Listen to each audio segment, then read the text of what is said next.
La noticia de la semana, la gran y terrible noticia de esta semana, ha sido la detención del obispo emérito de Hong Kong, cardenal Zen. Tiene 90 años. Eso no ha sido obstáculo para que la policía china le haya metido en la cárcel, acusándole de cosas que no ha hecho, como malversación de dinero, porque él estaba al frente de una institución que ayudaba a la defensa legal de los que protestaban contra la dictadura china. Es verdad que pocas horas después le han puesto en libertad bajo fianza. Es decir, le han dado un aviso. Ya no podrá salir de Hong Kong sin permiso y cualquier excusa, cualquier cosa que haga, o a lo mejor no es necesario que haga nada, le servirá a los comunistas para meterle en la cárcel.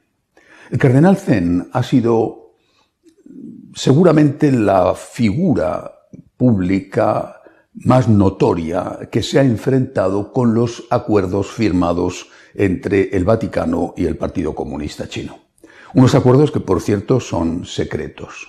El Vaticano ha buscado, con esos acuerdos, aliviar un poco la presión policial que sufren los católicos chinos e intentar una reconciliación entre las dos ramas del catolicismo en China, la iglesia llamada clandestina y la iglesia oficial o patriótica sometida o menos dócil en buena medida al Partido Comunista. El objetivo del Vaticano era llegar a un acuerdo con los comunistas para que los católicos pudieran tener un poco más de libertad.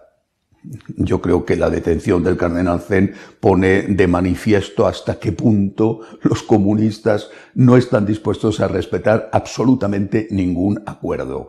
Pero no solamente ha sido esto, es que las persecuciones contra la Iglesia Católica en China han continuado, les han hecho derribar cruces, les han obligado a tirar iglesias, han prohibido la catequesis a los niños y a los adolescentes, no pueden ni siquiera ir a misa y les han obligado a los sacerdotes a jurar que primero es la fidelidad al Partido Comunista antes que la fidelidad a la Iglesia. Además, el Vaticano ha tenido que reconocer la legitimidad de aquellos obispos de la Iglesia patriótica que habían sido ordenados obispos sin el visto bueno, sin el beneplácito del Vaticano, algunos de los cuales tienen una vida personal notoriamente escandalosa. Y todo esto, repito, a la vista de lo que ha estado sucediendo en estos últimos años, desde que se firmaron los acuerdos y de lo que acaba de pasarle al cardenal Zen, todo esto no ha servido para nada. Ha servido, eso sí, para que la Iglesia perdiera parte de su prestigio. Lo curioso es que si se buscaba ayudar a los católicos chinos, eran los católicos chinos, los de la iglesia clandestina, los perseguidos, los que no querían este acuerdo. Eso es lo más significativo. Los católicos chinos sabían perfectamente que con las dictaduras no se puede negociar, porque para que un acuerdo sirva para algo, las dos partes tienen que tener voluntad de cumplirlo y las dictaduras nunca tienen voluntad de cumplir lo que firman, porque la mentira forma parte de su esencia. Pero no solo ha habido problemas esta semana en China. En Estados Unidos, el anuncio de que quizá una ley, una sentencia del Tribunal Supremo derogaría el aborto entendido como derecho, ha armado un revuelo inmenso. Se han multiplicado los ataques, las pintadas, las interrupciones de misas en las iglesias, los ataques también a centros pro vida, siendo la Iglesia Católica la primera y principal víctima de estos ataques. Son, si es que ya lo sabemos, son los demócratas de toda la vida.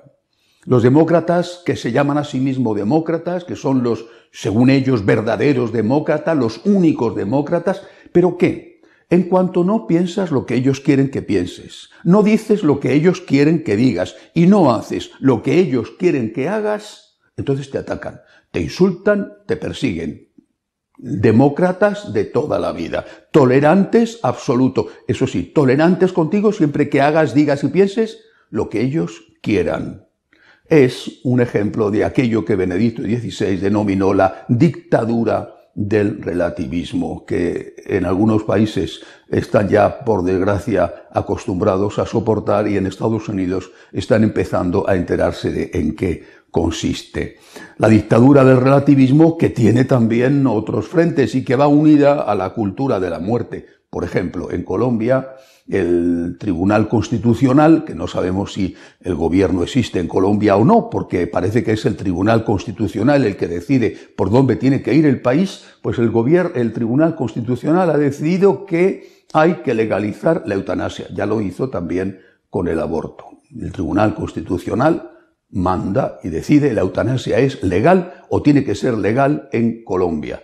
En Chile, el proyecto de nueva constitución recoge ampliamente el llamado derecho al aborto o todas las leyes de la ideología LGBT, de la ideología de género. E incluso, por ejemplo, en Australia, en la otra punta del mundo, se ha aprobado una ley que permite la creación a propósito de embriones humanos para después matarlos y aprovechar su material genético. Estamos ya ante las granjas de seres humanos, porque el embrión es un ser humano, para obtener de ellos algo de material para otros seres humanos que se benefician de estos nuevos esclavos a los cuales no se les pide su trabajo, sino que se les pide su vida. Guerra en el este y guerra en el oeste. Ahí me recuerda aquella situación terrible de final del Imperio Romano, cuando Alarico por primera vez al frente de los ostrogodos entra en Roma y la saquea. 2 años después, en el año 412, San Agustín, obispo de Hipona, empieza la serie de libros que se conocen con el título genérico de la Ciudad de Dios. A la vista de lo que ha sucedido en Roma y de lo que se prepara, unos años después fue destruido definitivamente el imperio, la propia ciudad de Hipona, donde vivía San Agustín, fue asediada por los vándalos. Bueno, pues a la vista de aquello, San Agustín decía no solo a sus feligreses, sino a la cristiandad entera: miremos hacia arriba, somos ciudadanos del cielo. Nuestra patria es el cielo, miremos hacia arriba. No a base de desentendernos de la tierra, pero no olvidemos que aquí estamos de paso, somos ciudadanos del cielo. No vamos a encontrar nunca un sitio donde reposar la cabeza. Como decía nuestro Señor, de las aves del cielo tienen nidos, las zorras tienen madrigueras, el Hijo del Hombre no tiene dónde reposar la cabeza.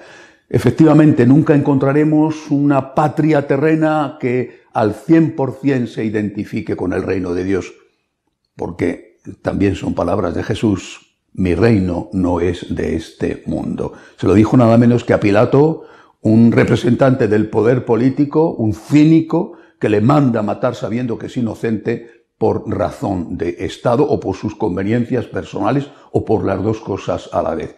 Mi reino no es de este mundo. No nos olvidemos de esto, porque en medio de este acoso, dictadura del relativismo por un lado, persecución en otros sitios mucho más fuerte, más agresiva, pero persecución ambas, por otro lado, en los países comunistas y en sus satélites.